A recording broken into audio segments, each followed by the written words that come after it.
अनाथ छोड़ दिया गया शहर को। आपको लगता है ये महापालिका है? जब इंसान को अपना कुछ गिनाने के लिए नहीं होता ना, तो वो ड्रामे लेकर के आ जाता है। क्या ऑन कैमरा कह रहा हूं। तो हमारे प्रिय मित्र ने उसे नौटंकी कहा। तोड़ दिया तुमने पूरा शहर, उधेड़ दिया तुमने पूरा शहर। ललित जोशी जैसा हो, अडवाणी का मेयर कैसा हो, ललित जोशी जैसा हो, रौदा तुम संघर्ष करो। मैं उनकी तरह अपने होने या न होने का जो सर्टिफिकेट है ना, वो बैंक के लॉकरों में या संदूक में छिपा के नहीं रखता। ये शहर अभी टूरिस्ट सीजन आने वाला है अप्रैल के बाद, ये शहर जाम से फिर मर जाएगा। बड़ी विनम्रता से बोलता हूं उनको, मैं तो जो हूं मैं हूं, तुम उसे नहीं मिटा सकते। अब तो युवा बहुत बड़ी संख्या में बेरोजगार है। नमस्कार, आप देख रहे हैं न्यूज़ 31 और मैं हूं आपके साथ किरण। जैसे जैसे दिन बीतते जा रहे हैं और चुनाव की जो तारीख है वो नज़दीक आते जा रही है, वैसे ही राजनीतिक गलियारों में जो हलचल है वो काफ़ी ज़्यादा तेज हो गई है। जो भी नेता पार्टी के लिए खड़े हुए हैं, इस चुनाव में खड़े हुए हैं, वो कहीं ना कहीं जाके जनता के बीच रूबरू हो रहे हैं, जनता से उनकी समस्याएं सुन रहे हैं और कहीं ना कहीं उनको विश्वास दिला रहे हैं कि जीतने के बाद वो उनके हित में काम करेंगे। इसीलिए आज हम मौजूद है आवास विकास कॉलोनी में।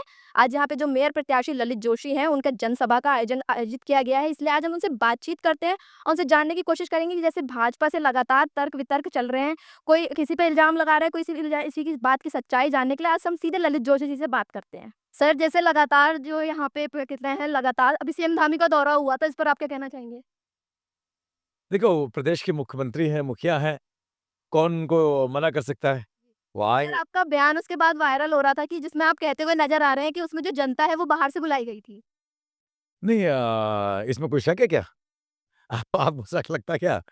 देखिए, मैं अतिशयोक्ति नहीं करता हूँ, लेकिन हकीकत है कि हल्द्वानी की जनता उसमें ना के बराबर थी। सर, जैसे काफ़ी बयान सामने आ रहे हैं जिसमें वो कह रहे हैं कि आप पे भी कई इल्ज़ाम लगाए जा रहे हैं कि राज्य आंदोलनकारी से अपना नाम हटा देना चाहिए या आपके भी कई बयान वायरल हो रहे हैं, तो उस पर आप क्या कहना चाहेंगे? देखिए, ऐसा है, मैं क्या हूँ, क्या नहीं हूँ, ये 32 साल के मेरे जीवन का जो संघर्ष है, राज्य आंदोलन से लेकर के ये शहर न जाने कितने छोटे-बड़े आंदोलनों का गवाह रहा है मेरा। और मैं पार्टी लाइन से हटकर के भी अपनी ही सरकारों के खिलाफ भी गया हूँ, अगर जहाँ जनहित की बात आई है। उसके सबसे बड़े उदाहरण मैं आपके कैमरे के माध्यम से कहता हूँ, मुझे कई चीज़ें याद ही नहीं आती। एक बार डिप्लोमा फार्मासिस्ट का मामला था, मैंने अपनी सरकार के खिलाफ बोला था। पिछली बार रमसा का मामला था, मैंने अपनी सरकार के खिलाफ मोर्चा खोला था, नहीं आप करें। जमरानीवाद का मुद्दा है, भले ही उसको क्रेडिट कोई और लेना चाहे, उनको हम लोगों ने जमरानीवाद को आज यहाँ तक पहुँचाया है। अब पैसा देना तो सरकार का काम, अगर वो दे रहे हैं तो नहीं, अच्छी बात है। तो ये तो अलग बात हो गई, ये तो विषय हो गया अलग। अब आपने ये बोला है कि वो मुझसे ये कहते हैं, क्या बोला आपने कि वो कहते हैं कि राज्य आंदोलन से नाम हटा देना चाहिए। बड़ी विनम्रता से बोलता हूं उनको, मैं तो जो हूं मैं हूं, तुम उसे नहीं मिटा सकते। अब वो इतिहास हो गया, मेरा संघर्ष, मेरा इतिहास हो गया। मेरे जैसे बहुत से लोग हैं जिन्होंने उत्तराखंड आंदोलन में इस शहर को अपना समय दिया है। बहुत से लोग हैं जिन्होंने अपने पूरा जीवन संघर्ष में बिताया। आज मुझे साधारण परिवार का लड़का हूं, मेरे बहुत बड़ा कोई माँ-पिता कोई बहुत बड़े नेता नहीं थे। आज मेरे पीछे अगर कुछ आंदोलनकारी का टैग लगता है ना, तो मैं उसे अपना गर्व मानता हूं। और वो सर्टिफिकेट जो आप देना चाहते हैं मेरे को, मैं अपने विनम्रता से अपने मित्र से कहता हूं, तो विनम्रता से कहता हूं कि आपके सर्टिफिकेट की तो मुझे बिल्कुल भी जरूरत नहीं है। ना आपके उस सर्टिफिकेट की मुझे जरूरत है जहां आप ये कहते हैं कि ये सनातनी नहीं है। जी, बिल्कुल। ये कड़ा गुरु महाराज का मुझे भी दिया है। मैं उनकी तरह अपने होने या न होने का जो सर्टिफिकेट है ना, वो बैंक के लॉकरों में या संदूक में छिपा के नहीं रखता कि जब टाइम आया तो निकाल के ये दिखा दिया और जब फिर टाइम आया तो ये दिखा दिया। तो इस तरह का तो वो मुझे आंदोलनकारी में हूं, हटा लो अपने पीछे से, इन सब में मैं नहीं जाना चाहता। मैं उनको कहता हूं, आप स्वयं अपना कार्य कीजिए, बताइए कि आप मेयर पद के प्रत्याशी हैं। वो आप देख रहे हैं पिछले 10 दिन से लगातार मुझे गाली दिए जा रहे हैं। कोई कहता है कि मरा हुआ कैंडिडेट। अरे मैं संघर्ष की मिट्टी में तप कर के आया हूं। हेलीकॉप्टर लैंडिंग नहीं है मेरी, या तुम्हारी तरह सर्टिफिकेट दिखा करके मैंने अपने आप को यहाँ नहीं खड़ा किया। सर जैसे 10 साल से यहाँ पे बीजेपी का मेयर रहा है हल्द्वानी में, उसके बावजूद भी जैसे बहुत से काम हैं जो नहीं हुए हैं। तो अगर आपको जैसे जनता का काफ़ी ज़्यादा प्यार मिल रहा है, तो ऐसे कौन से काम हैं जिन पे आप सबसे पहले काम करेंगे? देखिए, मैं कहता हूँ युवाओं और महिलाओं, ये 2 युवा और महिला, नो डाउट इन पर काम करने की ज़रूरत है। युवा बहुत बड़ी संख्या में बेरोज़गार है। जो महिलाएँ हैं, उनका सुरक्षा का मसला है, उनका सुरक्षा का मसला है। और बड़ी बात ये है कि ये जब महिलाएँ हमारी जाती हैं, सब्ज़ी खरीदने जाती, दिन भर बेचारी व्यस्त रहती हैं घर में, होम मेकिंग में लगी रहती हैं, सब्ज़ी लेने जाती हैं, एक ढंग का टॉयलेट तक नहीं है। नगर महानगर हो गया और इसको मैंने महसूस किया। तो वेंडिंग ज़ोन्स बना कर के मैं ये चाहता हूँ कि उसमें हाईटेक महिला के लिए टॉयलेट्स बने। महिला और युवाओं को स्वयं सहायता समूह से स्वरोजगार से जोड़ा जाए। नगर महापालिका में भी इसका बजट आता है।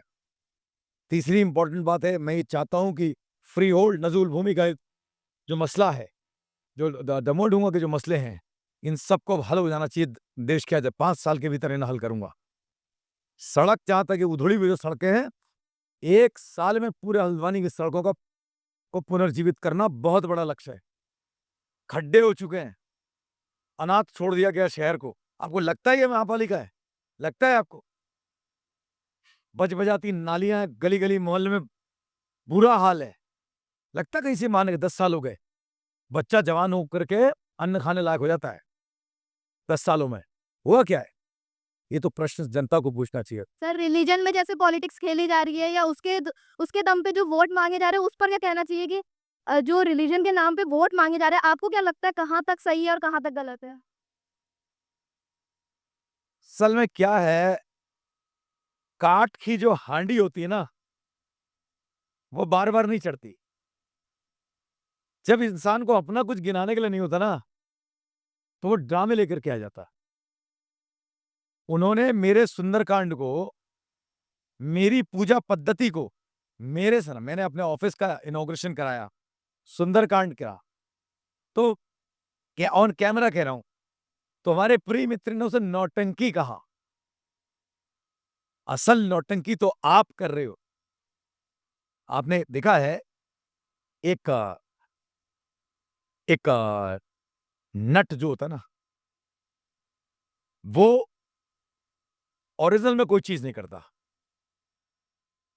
वो विभिन्न तरह के करतब दिखाता है, वो विभिन्न तरह की कलाओं में निपुण होता है।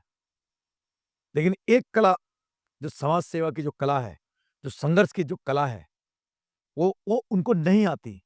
तो उनको क्या करना है? माइंड को डाइवर्ट करना है। तो वो यही काम में लगे हैं। मैं अपना एजेंडा गिनवा रहा हूँ। शहर के प्रति जो मेरा एजेंडा है, मैं उसे गिनवा रहा हूँ। मैं चाहता हूँ शहर में सलाहकार समिति बने, हमारे सारे सीनियर्स की, हमारे युवाओं की, हमारी महिलाओं की, हमारे वंचित वर्ग की एक सलाहकार समिति बने। इस शहर का पुनर्जीवित इस शहर को करना बहुत ज़रूरी है। इस शहर का पुनर्निर्माण करना ज़रूरी है। तोड़ दिया तुमने पूरा शहर, उधेड़ दिया तुमने पूरा शहर। नज़ुल भूमि का तुमने आज तक निस्तारण नहीं करा होता, तो आज तक आप मुझे बता दो, ये शहर मेरी छोटी बहन आज गारंटी दे रहा हूँ फिर कैमरे के सामने, अगर ये वैकल्पिक रास्ता नहीं बनता है, ये शहर, अभी टूरिस्ट सीजन आने वाला है अप्रैल के बाद, ये शहर जाम से फिर मर जाएगा। आप, वो जिस क्षेत्र में वो रहते हैं, उस क्षेत्र के लोगों का एक बहुत बड़ा भूमि का मसला था। मैं 2-2 महीने बैठा हूं, यहां भी कई लोग बैठे हैं, इन लोगों को पता है। अपने क्षेत्र का उतना बड़ा मुद्दा जो 2023 में रेरा वाला हुआ था, एक दिन नहीं आ पाए। तो अकर्मण्य व्यक्ति क्या करेंगे? धर्म की राजनीति का सहारा लेंगे और क्या होगा? वो कर रहे हैं।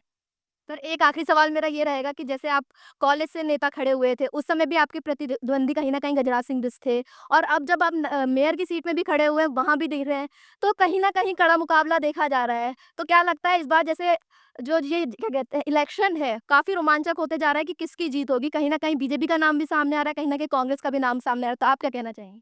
अब बल बताऊं, सच्चाई बताऊं आपको, ये चुनाव अब पार्टी विशेष का नहीं रह गया। मैं पार्टी विशेष के सिंबल में चुनाव लड़ रहा हूँ, बड़ा अपनी मेरी पार्टी मेरे साथ खड़ी है, मेरे कार्यकर्ता मेरे साथ खड़े हैं। लेकिन आज ये जनता चुनाव लड़ा रही है। मैं इन चीज़ों को कभी नहीं भूलूंगा।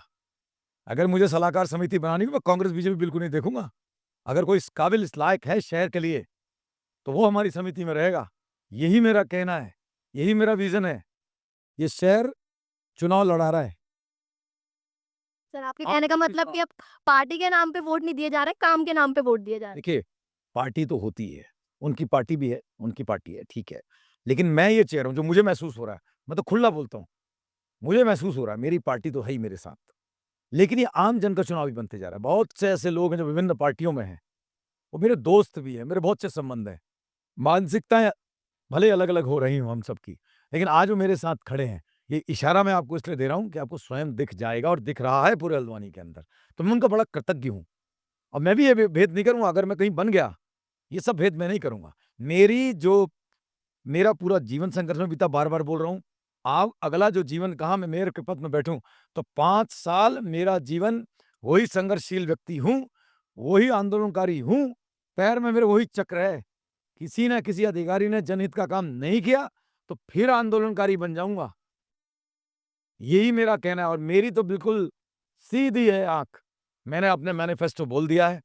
मैं किसी को गाली देकर करके अपना चुनाव प्रचार नहीं करना चाहता। हरिवंश राय बच्चन की एक कविता है जो मुझे बहुत अच्छी लगती है। वो कह कर करके अंत करता हूं कि मदिरालय क्या मधुशालय मधुशाला में वो है, और उसका मतलब अपने चीज में फोकस करे। इस पर है वो कि अलग अलग पथ बतलाते सब, पर मैं उनको बतलाता हूं, राह पकड़ तू एक चला चल। राह यानी कि जनहित की राह। राह पकड़ तू एक चला चल, पा जाएगा मधुशाला। मधुशाला से यहाँ पर मतलब इस बात का है कि आप अपने काम पे फोकस रहें। तो मेरा तो वही है, मुझे गाली देते रहे, वो धर्म की राजनीति करते हैं, वो करते रहे। मैं जनता के हित की राजनीति करते आऊं, करता रहूंगा। तो जैसे कि आपने ललित जोशी जो मेयर के प्रत्याशी हैं, कांग्रेस से खड़े हैं, उनकी बातें सुनी। कहीं न कहीं उनका कहना है कि जो दूसरे पार्टी के लोग हैं, उन पे कहीं न कहीं इल्ज़ाम लगा रहे हैं, लेकिन उन इल्ज़ामों में कहीं कोई सच्चाई नहीं है। वो खाली पॉलिटिक्स खेली जा रही है एक तरीके से यूँ कहे जाए तो। लेकिन चुनावी जो माहौल है काफ़ी ज़्यादा गरमाया हुआ है। हल्द्वानी में इस बार देखने वाली बात होगी, क्योंकि कड़ा मुकाबला है। बीजेपी के गजराज सिंह बिष्ट और कांग्रेस के ललित जोशी में कड़ा मुकाबला इस बार देखने को मिल रहा है। अब देखने वाली बात ये है कि मतगणना के दिन पता चलेगा कि इस बार हल्द्वानी में मेयर बीजेपी का बनता है या कांग्रेस का बनता है, क्योंकि इन दोनों में ही कहीं न कहीं जो टक्कर देखी जा रही है, और देखना बनता है कि कौन इस बार यहाँ हल्द्वानी का मेयर बनता है। आपको क्या लगता है इस बार हल्द्वानी का मेयर कौन बनेगा? हमें कमेंट करके ज़रूर बताएँ, और ऐसी तमाम रिपोर्ट्स देखने के लिए देखते रहें न्यूज़ 31। कैमरामैन रोहित के साथ मैं किरण।